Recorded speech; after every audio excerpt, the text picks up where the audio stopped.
Hello everyone, what we have over here is a TroyBuilt Storm 2620 snowblower, and we're going to show you how to start the snowblower today.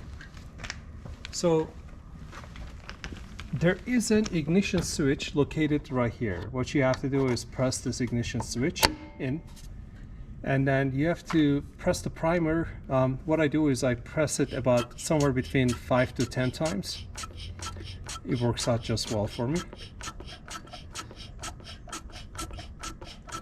And then I move from the stop to grab it, and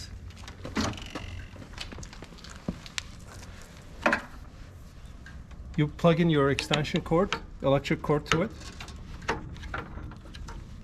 Press this button to start it.